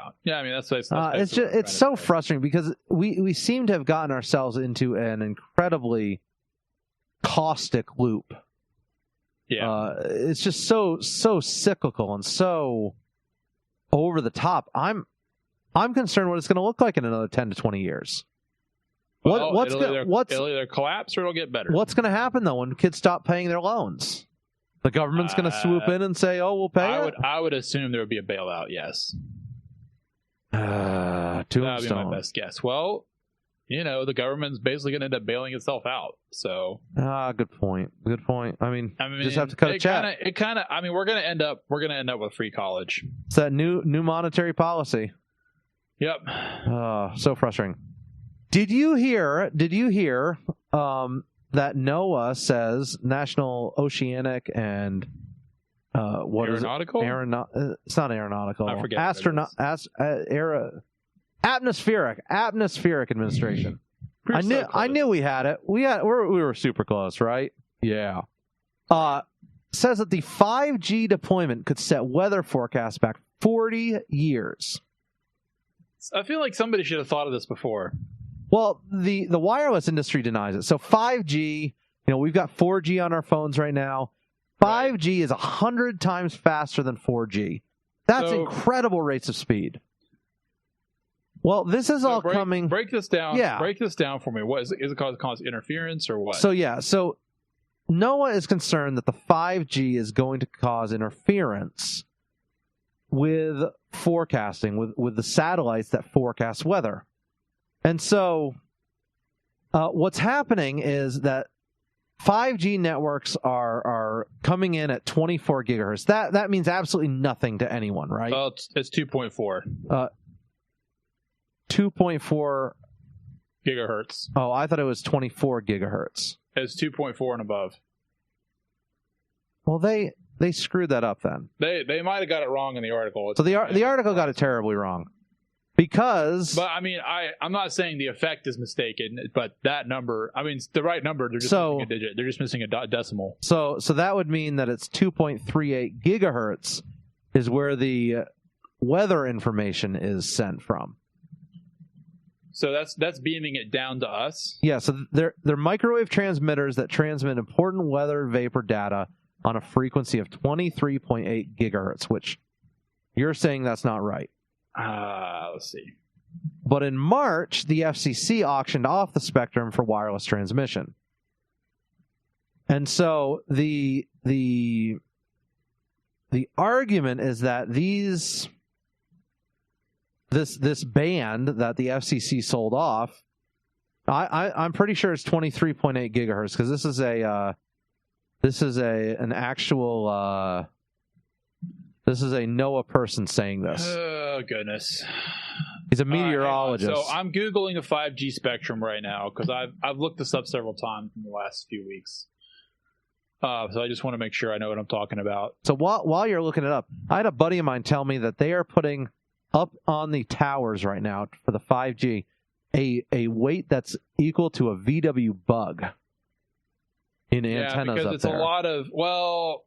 That's a lot, but it's very a lot of weight up there. It's a dense in terms of hardware is what I understand. So regardless of what frequency they're using here, the NOAA is claiming that the interference could cause 30% reduction in forecast accuracy.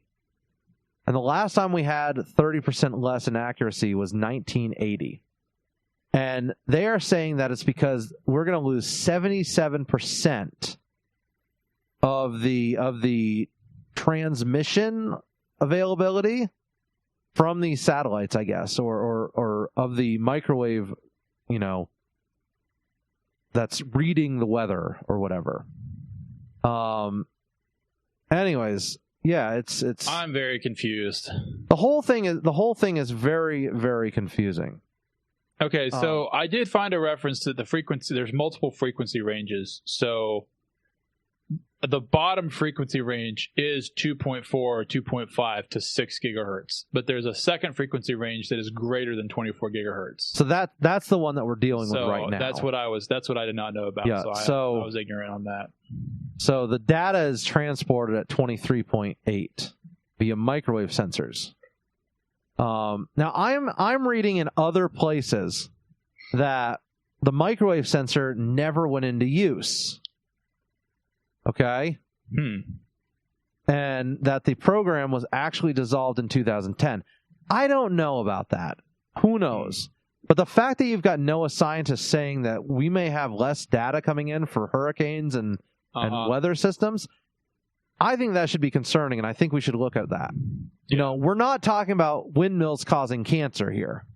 We're talking about a legitimate possibility of not having data.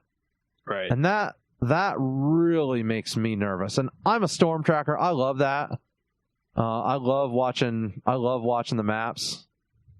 But just I'll see if I'll dig more in and see if I can figure it out. Yeah, so the FCC is looking into it as well as NOAA and NASA, and they seem to think that there's not too much of an issue as of yet. But, hey, man, we'll obviously see.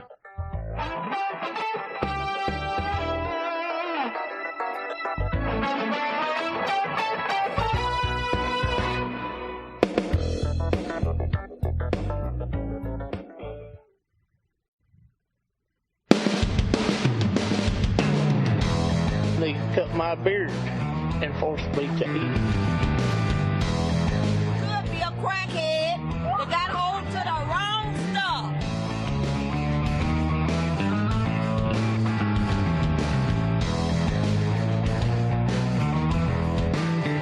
We're back. Final segment of the Front Porch Show. Tombstone, when I hear the word 120-year-old French woman, it doesn't exactly elicit fear in my heart. Tell me more. But it does now. Tell me more. I see the French as boozing pacifists, Tombstone. Boozing pacifists. I think that's a very unfair characterization of the French. That's just what I see, Tombstone. I see white flags, wine bottles, and happiness. And lots of love. Well, I'm glad there's happiness. That's all. That's what I see. Well, this woman living in the French retirement home near Chazé-sur-Marne in northern France, apparently killed her 92-year-old neighbor. Mercy. 102 years old. Strangulation and blows to the head. Wait, 102 or 120? 102. Did I say 120? You said 120. Good heavens. The French can't live to 120. No, they can, actually. Can they really? Okay. Yep. I didn't know anyone could. I guess we do have a few very old folks, don't we? The 102-year-old was in a very agitated state, confused, and told the carer that she had killed someone. Well, apparently she did. Man. That I don't even know what to say. Do you think it's like old age? Just you lose your senility, dementia? Yeah, probably. Yeah. It's got to be. That's what my lawyer would argue. Gotta be. Right, I know. Sorry, that wasn't that funny. No, that's kind of true though. Tombstone, do you know anything about this machete attack on the Appalachian Trail? I know that Appalachian Trail. I know that you should not hike the Appalachian Trail without a weapon. Can you hike with a weapon though? I believe as long as you've got the proper permitting, you can. Yes. Because I was thinking about that. Like, I can't hike through South Carolina with a weapon. No. Well, I can't. No. Unless I can open carry. Can I open carry in South Carolina? Only if you're hunting or fishing and have a valid license. Interesting. So no, I can't. So if you had a fishing pole, you could. Oh. Well, I always travel with a fishing pole. That has been tested, by the way. People do that. Interesting. Okay. What about Maryland? I'd be in trouble in Maryland. Not. You'd be in deep trouble. I'd also be in trouble in New York. Maryland is not very large. I don't think does the AT go through New York? I guess it does. It has to. The only way it can go. Oh, dang it. It goes Are you New sure York. about that? Yes, it has to. New York bridges, it cuts off New England. Oh, yeah, of course. So it has to. Geography, Tombstone, geography. I forget that New York takes up the entire Northeast sometimes. It does. I kind of want to see where it goes. Yeah, me too. I'm very curious about that now. So it starts in Georgia, it looks like. It doesn't even go through South Carolina, so I'm good. Yeah, it does not. It goes through North Carolina, up Virginia, maybe a little bit into West Virginia, so I'm good there. Maryland, it goes through Maryland a little bit, which I'm in trouble there. Pennsylvania, I'm good. I'm okay in. Looks like it hits a little bit of New Jersey. Too bad for that. It goes through Jersey. A little bit of New York, and then up through Massachusetts. Not good in Massachusetts. Not good in Connecticut either. But I'm good in Maine, New Hampshire, and Maine. So it actually looks Vermont. like it goes through really a nice part of New York, to be honest.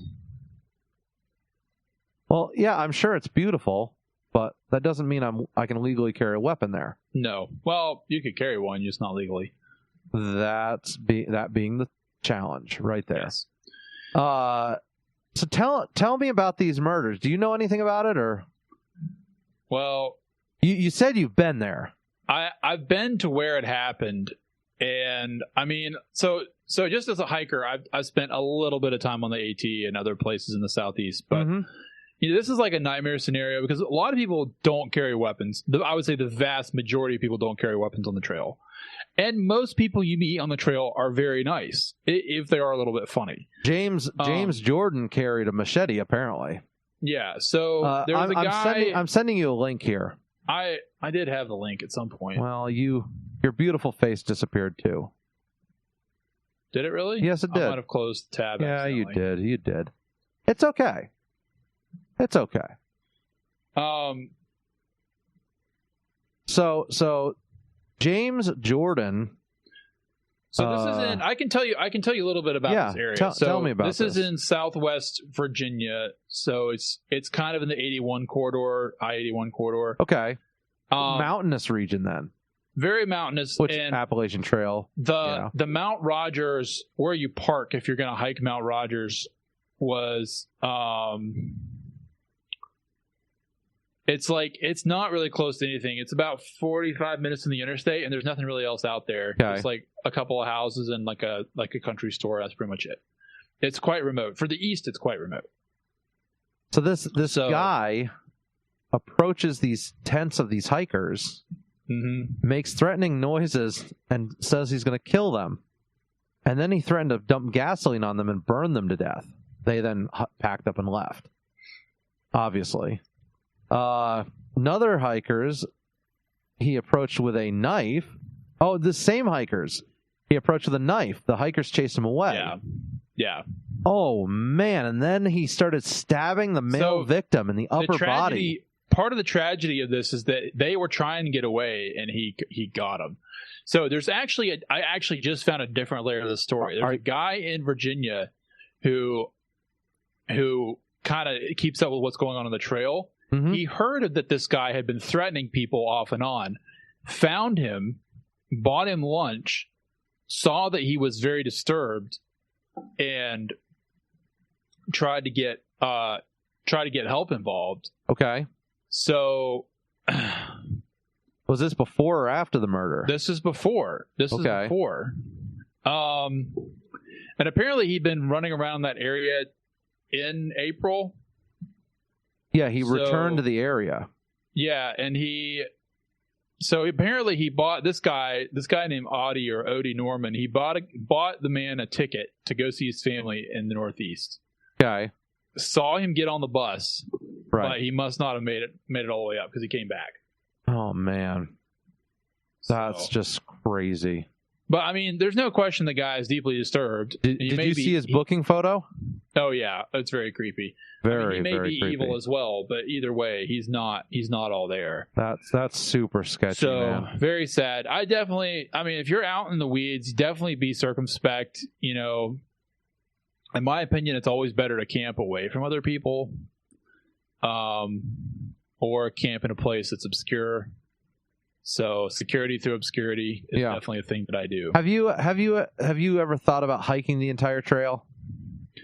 My wife and I discussed it. I don't know when I would do it. Yeah, that being the biggest issue. I would be happy just to hike Georgia and North Carolina, to be honest.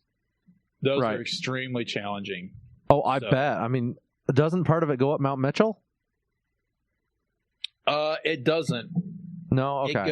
It goes somewhat north of Mount Mitchell, in Mitchell County. It actually runs right along the Tennessee-North Carolina line until you get to Virginia. Right. So, I think it actually goes up into Tennessee in a little bit of it, in a few places. Yeah, I mean, it basically, that section, it basically runs back and forth across the line. But the line is the ridgetop, and the trail follows the ridgetop. So it's not exactly the same, but it's right there. Absolutely. Man, I bet that's a beautiful area. But it's extremely rugged. Like, it's a lot of up and down, a lot of elevation change. Parts of the trail further north, like Middle Virginia, New York, Maryland, Massachusetts, are not as difficult because you don't have quite the up and down. You get more into the valley and ridge region. So, because the Appalachian has two distinct geographies. You have, I don't know what you call what we have, but it's just knotty, gnarly mountains, and you have valley and ridge. So the valley and ridge runs parallel with the Blue Ridge up to Virginia, and then basically that's all there is from there up. So right. If you look at a satellite map, you can see these long stripes of mountains running from Virginia to Pennsylvania and New York. Yeah, that's the valley and ridge, and it goes all the way down to North Georgia and Alabama. Right, I'm seeing that now. And it's very scenic. It's lovely, lovely, lovely area. But the Appalachian Trail doesn't hit that until you get to Southwest Virginia. I know through Maine it's absolutely gnarly. Yeah, the Maine section is really nasty too. So the middle, Maine is supposed Maine to be and a lot New easier. Hampshire. Yeah, it looks like from I think this map is kind of broken down by the difficulties. It says Pennsylvania. New Hampshire is like what we have here. Pennsylvania, New Jersey, New York, Connecticut, and Massachusetts are really fairly easy. I would say if you live in the East and you can go do it for a weekend, go do it. Don't flog yourself. Just try and do 5 or 10 miles and just enjoy it. It's a good experience wherever you go. I told you we did a little bit of it, right? No. Oh, maybe I was talking with Jeff at one time. When was this? So we did a little bit of it. I was probably 13 years old. Mm-hmm. And rainy day, Mom dropped us off at an onboarding spot. And we hiked all afternoon. This was up in Maine. Up in Maine. Okay. We hiked all day long. I think we did like 20 miles. Wow. But we ended up going down a wrong trail. Oh, no. Having to turn around a couple miles later and we'll hike back and then go back down the right trail. Ended up fording a couple pretty big rivers. It was... Yeah, please note the Appalachian Trail is always the white marker. Always. Oh, interesting. See, we didn't know that. Now you know. That could have been our issue. Yeah, and definitely take a good map. Yeah, well, I don't even know if we had that either. It was fun. It was fun. Tombstone, and with that, we're done. Another episode of The Front Porch Show, episode 61, of course. Check us out on Facebook, www.thefrontporchshow.com. Also, social media in various places.